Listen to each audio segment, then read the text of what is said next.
He's one of the best-known fictional soldiers and the enduring hero of more than 20 internationally best-selling novels and an award-winning TV series based on the books. He's Richard Sharpe.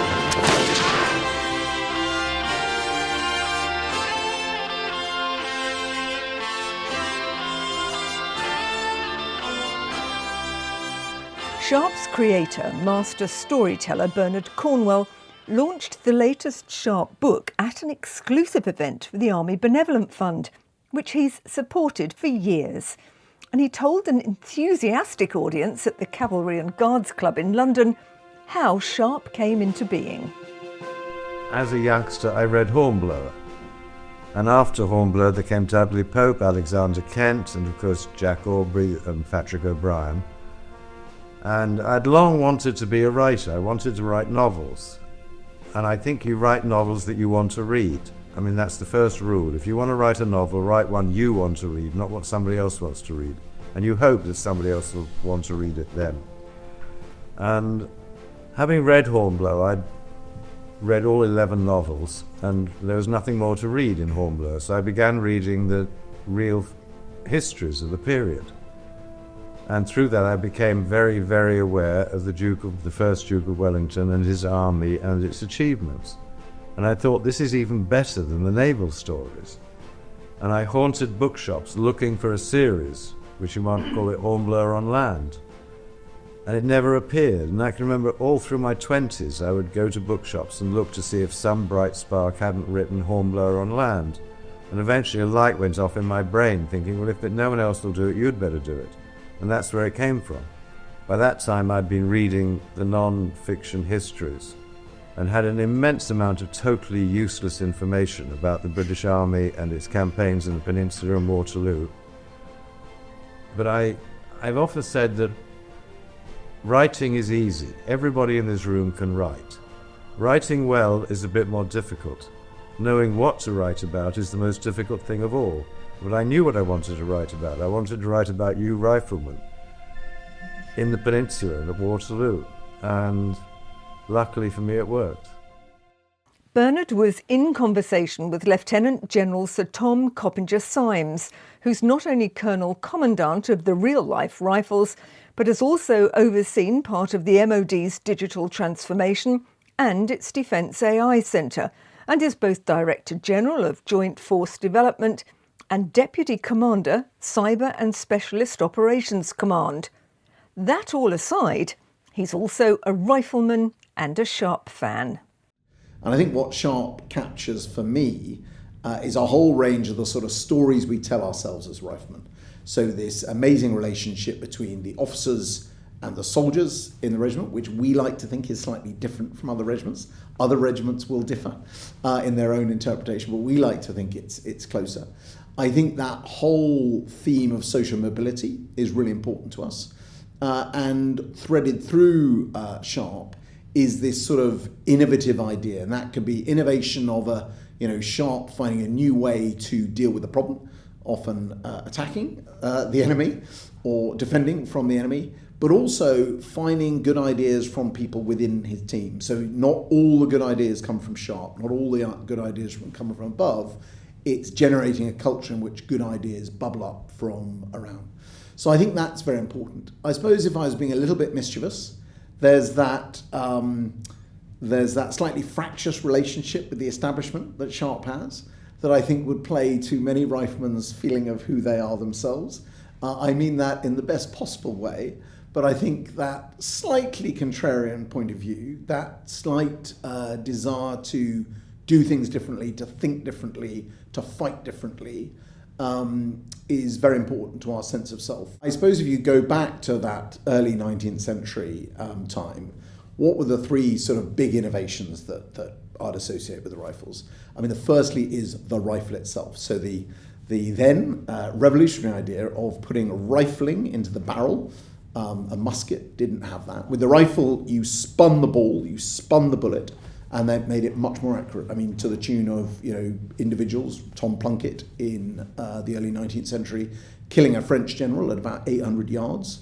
The second thing, of course, was the green jacket. I'm wearing one tonight. But this idea of wearing green camouflage, if you like, really stolen from the Germans, the Jägermeisters, the hunters who fought in the American wars. This idea that instead of wearing red and standing out against your environment, you blend in. Thought rather cowardly at the time that was not the way soldiers did their business. We thought that was quite a good idea to try and make ourselves more difficult to target. And then if you add those two things together, blending in and hiding, if you like, in the environment, and this increased range and accuracy, that meant you were fighting in a much more dispersed manner. And you had individual riflemen or pairs of riflemen operating a long, long way from their officers or indeed their senior NCOs.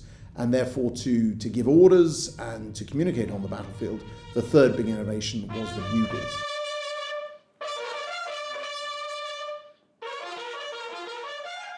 So instead of the drum, which is what controlled the rest of the infantry, who were working in massed ranks and to the beat of the drum, we had the bugle, again adopted from German hunters actually, to marshal people at very long ranges, relatively speaking, in individuals or pairs around the battlefield. So the sort of the rifle, the camouflage, and the form of communication were those sort of three big innovations that allowed the rifles to become what they were.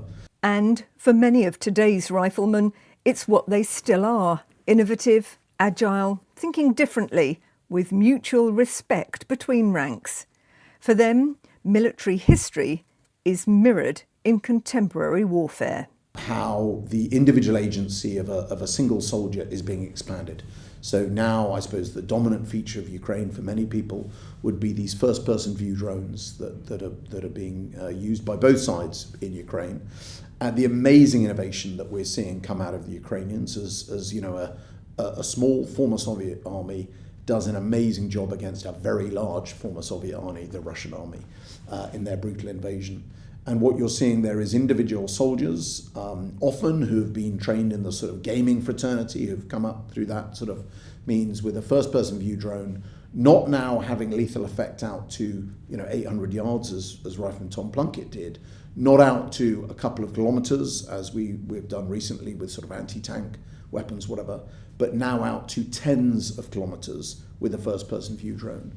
So the individual agency of the drone pilot is expanding. And again, you have to lead those people, train those people, prepare those people in a very different way. They cannot be automata because their power, their agency is increasing hugely. So you need to think very carefully about how you lead them, how you train them, how you prepare them, and how you bind them into larger formations like armies or formations. There is no pride on the battlefield. If somebody has a good idea, it doesn't matter whether it comes from a general or a rifleman, a private soldier, a sapper, a sailor, an aviator, a civil servant, an industry partner. You want to get it in harnessed and into action as quickly as possible. So I think that's the connection I'd make with the modern day. Exactly those same ideas of innovation, thinking differently, speeding up our innovation or our learning, and the sort of curiosity that allows people to learn, the curiosity that finds new solutions to old problems and new solutions to new problems is really what we're after in the riflemen of today, just as Richard Sharpe was after 200 years ago in fiction or in reality. The relevance of military history was certainly not lost on one of the Army Benevolent Fund's partner charities, Waterloo Uncovered. Guests on the evening. ABF has been a key partner for Waterloo Uncovered for several years now. We are a relatively nascent charity. We're celebrating our 10th anniversary this year. We were formed on the 200th anniversary of the Battle of Waterloo. And partners like ABF are crucial to provide us that stability and funding for our activity as we go along.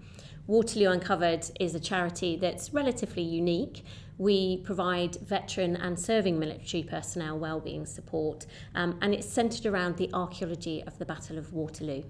Archaeology is so fascinating. We're still trying to work out why it's so exceptional for the well-being of veterans, and that's the work that I and my team do on our evaluation. But I think the well-being of veterans is so important when you engage meaningfully with the heritage activities. So our veterans really are actually hands-on with the objects. They discover this fascination. They're doing something quite unique that other people don't get to do on a daily basis. And they're actually really giving back to that interpretation of those objects. So engaging is really part of the success and why we see the impact so incredibly for them. For example, on our excavation programme, we generally tend to reach those that are perhaps suffering, whether they have mental or physical health challenges, bringing them away and centering them around our approach of the 5 ways to well-being, which is them connecting, learning, being active, giving back, really enables them to step outside of what they would normally be doing and engage with a community that's familiar to them, but really interesting and different. While Waterloo Uncovered speaks to Bernard's passion for military history, the second Army Benevolent Fund partner charity present is passionate about reading, books, and their power for good for soldiers and their families. Well, I'm a military wife myself, and I found my husband was in the infantry and he was deployed a lot. And we used to find that he would ring up from a war zone. And it was really difficult to find things to talk about because I would be emotional just to hear his voice. And the life I was leading of looking after our 4 children felt very humdrum compared with the things I couldn't ask about what he was doing. And we found choosing a book and committing to read it together, he'd have one copy, I'd have another, was a very good way of having something to talk about, and it also kept us connected in between phone calls. So that was the basis of Reading Force. We produce these beautiful scrapbooks and we give them out to military families, and we suggest that they choose a book and form a family book group. And that's how it works. We've circulated 250,000 of these now all over the world. Wherever there are military families, they have Reading Force. So it's quite big now, but the Army Benevolent Fund backed us from the beginning. Really grateful for that, because I do think that with reading, often people who are committed readers, who are the kind of people who are giving out grants, often don't get that not everybody has books at home, not everybody reads. And you really backed us, you understood what we were doing. And we've been very grateful for that. The people who join our book clubs don't particularly love reading and haven't belonged to one before, but they want to keep in touch with the military. So the actual potential for individual development through more exposure to reading is massive. And we're also training military partners, most of whom are women, to lead book clubs, because that's a very good way of developing their employability skills so that they've used their time effectively and grown. So we're a book-based charity that delivers a lot in terms of well-being and welfare and contributes to the great development that comes from being a reader. Bernard lives in the US and had just 5 days in the UK on this trip since he was last here 4 years ago. The reception from guests in the room left no doubt ABF supporters were glad to see him. While Bernard says he's happy to once again give up his time for the Army Benevolent Fund. Both Sharpe's creator and the evening's talk were bang on target with these riflemen, all fans of the author. It was fantastic. It was interesting to meet one of my heroes that actually made me join the rifles itself, because I followed the Sharpe series from teenage years, and that inspired me to become a rifleman. Absolutely wonderful. I wasn't entirely sure what I was expecting when I came in, but sitting down and listening to Bernard talk about his experience writing the book and how it's affected other people has been fantastic. And what about Sharpe, this character that we keep being told is like a rifleman through and through? What are your thoughts? 100% accurate. He's very easy to relate for someone like me, because I'm a platoon sergeant. So he's worked his way all the way from the bottom, and he's working his way all the way up to the top. So he's a late commissioned officer, and seeing someone from the ranks make their way all the way up, that's the aspiration. That was fantastic. Bernard Cornwell has such an excellent knowledge of both the rifles history and also, what a fantastic way of talking about it in terms of actually relating it to modern day stuff. So, an absolute privilege to see as a sort of modern day rifles officer. Watching Sharpe and reading the books, lots of similarities, same problems, same issues, saying good things as well. So really, I don't think it's changed that much, if I'm being honest. And as he spoke about in there, Bernard Cornwell, he sort of the inspiration for Sharpe himself was based on accurate historical research, which he's very famous for. And then in the Rifles Regiment itself, to the present day, and our antecedent regiments, it's still very important that we sort of embody the sort of the values and standards and characteristics of riflemen, our ancestral riflemen from years and centuries and wars previous. So yeah, that's something that's very core to sort of the spirit of the Rifles, and yeah, something we're very proud of. Was Bernard surprised by the level of enthusiasm? Not at all. That's why I write Sharpe, to make them enthusiastic. I mean, Sharpe celebrates the Rifles. It celebrates British soldiers. And I'm joking. I'm delighted if they're enthusiastic, but I want them to take as much pride in their history as I do via Sharpe. So it was a huge pleasure to meet them. It should continue to resonate. It's a noble history of the British Army at a time of its greatest successes, and we should be proud of that. And I see no reason why we shouldn't be proud of it. Well, I'm quite proud to be British, especially as I live in America.